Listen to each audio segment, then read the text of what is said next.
جو منشی جو اس وقت فونوں کے اوپر کام کر رہے ہیں،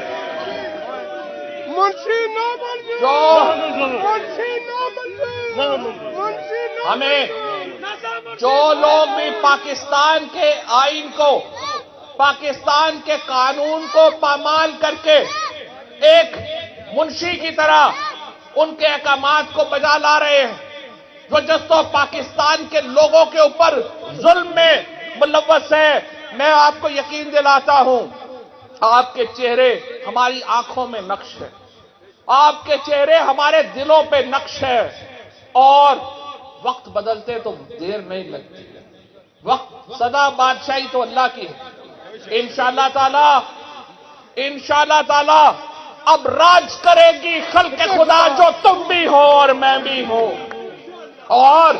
یہ ہوگا ہی نہیں کہ پاکستان کو ہم ان لٹیروں کے حوالے کر دے۔ عمران خان کے لیے، میرے لیے، ہمارے بہت سارے اور دوستوں کے لیے، اعظم سواتی کے لیے، شہباز گل کے لیے بہت آسان ہے، ہم پاکستان چھوڑ کے چلے جائیں، ہمارے تو دوست بھی باہر ہیں، ہمارے پاس سیٹ اپ بھی ہے، ہم ڈالروں میں پیسے بھی کما سکتے ہیں، لیکن ہم اس لیے نہیں جا سکتے کہ پاکستان کی نسلوں کا قرض ہے ہم سے۔ پاکستان کی نسلوں کا یہ قرض ہے، آج آپ نے نکلنا ہے۔ عمران خان نے جو جیل بھرو تحریک کا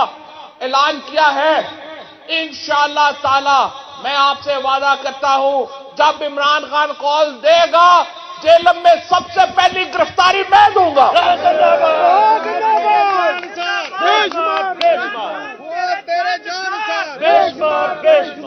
اور عام ہزاروں لوگوں سے انشاءاللہ تعالی پاکستان کی جیلوں کا دامن تنگ کر دیں گے۔ پاکستان کے عوام اپنے بچوں کے لیے جیلیں تو